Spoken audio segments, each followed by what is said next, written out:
अवधूत चिंतन श्री गुरुदेव दत्त. श्री स्वामी समर्थ. सर्वांना माझा नमस्कार.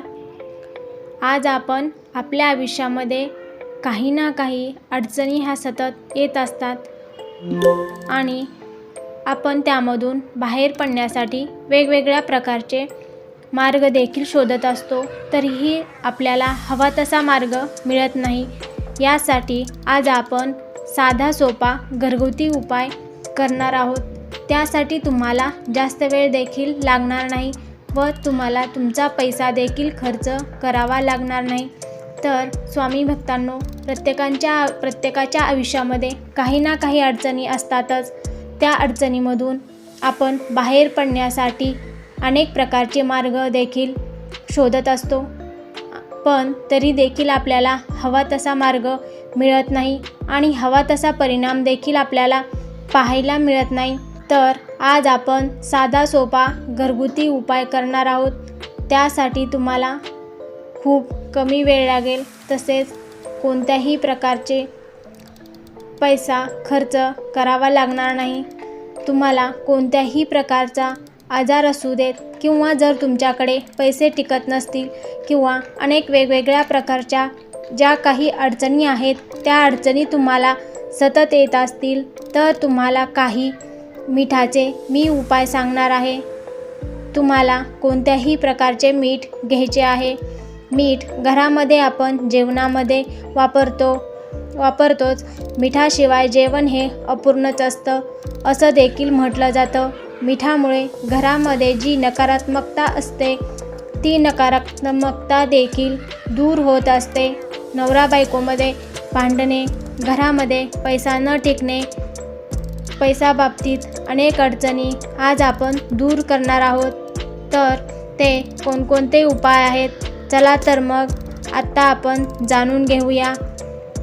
तर स्वामी भक्तांनो, सर्वात पहिला उपाय आहे तो म्हणजे जर सतत नवरा बायकोमध्ये भांडण होत असेल आणि विनाकारणच भांडण होत असतील, एकमेकाबाबत चिडचिड होत असेल किंवा एकमेकांचे मत पटत नसेल, तर त्यासाठी तुम्हाला तुमच्या बेडच्या खाली काचेची वाटी किंवा मातीच्या वाटीमध्ये थोडे मीठ ठेवायचे आहे आणि ते मीठ तुम्हाला शनिवारच्या दिवशी ठेवायचे आहे आणि त्याच्यानंतर पुढच्या शनिवारी ते मीठ तुम्हाला काढायचे आहे. म्हणजेच की प्रत्येक शनिवारी तुम्हाला हे वाटीतलं मीठ बदलत जायचं आहे.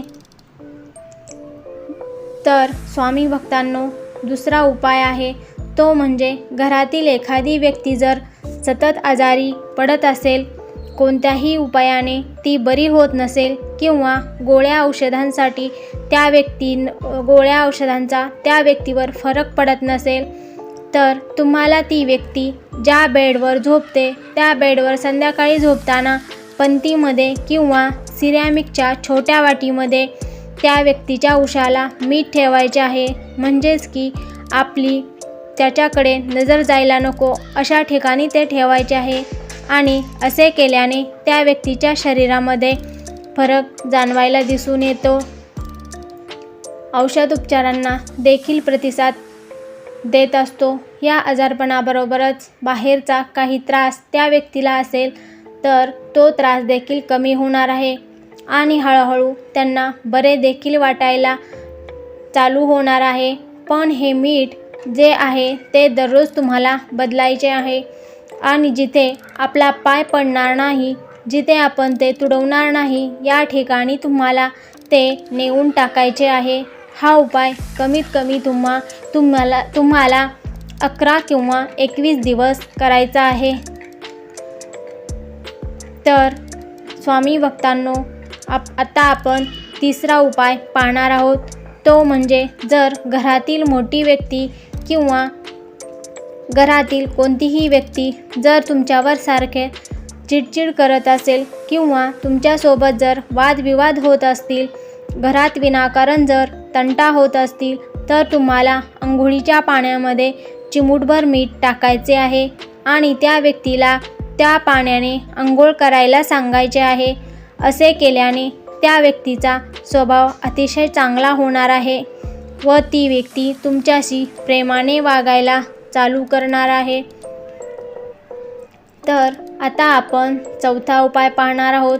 तो म्हणजे जर तुमच्या मनामध्ये वारंवार वाईट विचार येत असतील किंवा नकारात्मक विचार येत असतील, जर तुम्ही ठरवलं तर मला हा विचार करायचा नाही, तरी देखील तुम्हाला तो विचार करायला भाग पडत असेल, मन शांत होत नसेल, पण तुम्हाला जर शांत राहायचं आहे, रागराग करायचा नाही, तुम्हाला स्वतःला या सर्व गोष्टी कळत आहे की हे चांगलं नाही, असं वागणं चुकीचं आहे, तरी देखील तुम्ही तसं वागत असाल तर तुम्हाला एक बकेट घ्यायची आहे व त्या बकेटमध्ये तुम्हाला गरम म्हणजेच की कोमट पाणी घ्यायचं आहे। त्या कोमट पाण्यामध्ये तुम्हाला थोडे मीठ आणि असेल तर तुरटी देखील टाकायची आहे आणि हा उपाय तुम्हाला आठवड्यातून 1 वेळा किंवा 2 वेळा करायचा आहे। आणि या पाण्यामध्ये आपले गुडघे आहेत किमान पिंडरी पाय भिजले पाहिजेत। त्या पाण्यामध्ये पाय सोडून बसायचे आहे। जी काही नकारात्मकता आहे ती निघून जाणार आहे। जो तुमचा राग आहे, तुम्हाला कंट्रोल करता येत नाही, तो राग देखील तुमचा निघून जाणार आहे। तुमचा स्वभाव आहे तो देखील लवकरच बदलणार आहे। आता आपण 5वा उपाय पाहणार आहोत। तो म्हणजे धनप्राप्तीसाठी। धनप्राप्तीसाठी प्रत्येकजण कष्ट करत असतो। काही जणांकडे पैसे टिकत नाही, तर काही जण विनाकारण पैसे खर्च करत असतात। ज्यांनी आपली गरिबी दरिद्रीपणा दूर करण्यासाठी आपण वेगवेगळ्या प्रकारचे उपाय देखील करत असतो। आता मी जो तुम्हाला उपाय सांगणार आहे त्या उपायाने माता लक्ष्मी घरामध्ये स्थिर स्थावर वास करणार आहे आणि हा उपाय तुम्हाला शुक्रवारी संध्याकाळी करायचा आहे। प्रदोष काळानंतरच करायचा आहे। 6:30 ते 8 या दरम्यान तुम्हाला हा उपाय करायचा आहे। तुम्हाला तुमच्या देवघरासमोर बसायचे आहे, आसन घ्यायचं आहे, देवासमोर दिवा लावायचा आहे, तसेच तुम्हाला अगरबत्ती ही लावायची आहे। शक्य असेल तर मुख्य प्रवेशद्वार तुम्हाला उघडे ठेवायचे आहे। तुळशीजवळ देखील तुम्हाला एक दिवा लावायचा आहे आणि त्याच्यानंतर हा उपाय करायला बसायचा आहे। हा उपाय कोणीही करू शकतो। या ठिकाणी आपल्याला 3 मातीच्या पंत्या लागणार आहेत। त्यातील एक पंतीमध्ये आपल्याला मीठ टाकायचे आहे। खडे मीठ असेल तर अतिशय चांगलेच आहे, जर नसेल तर तुम्ही स्वयंपाकाचे मीठ वापरू शकता, तरी देखील ते चालू शकते।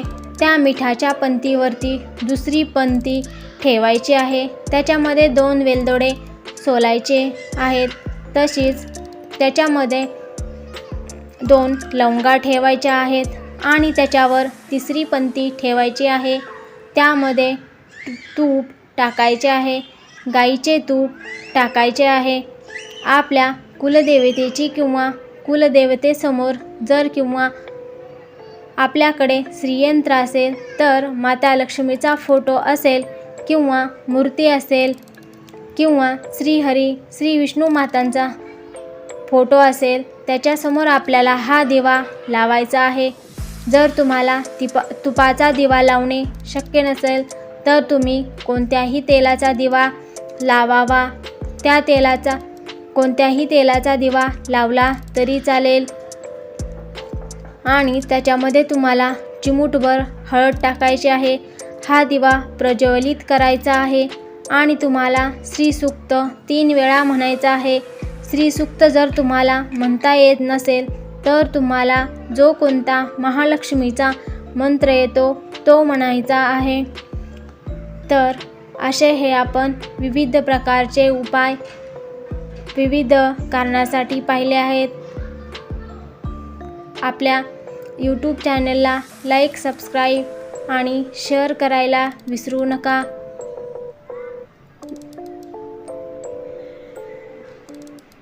नंतर भेटूया अशाच एका नवीन व्हिडिओमध्ये। तोपर्यंत सर्वांना श्री स्वामी समर्थ.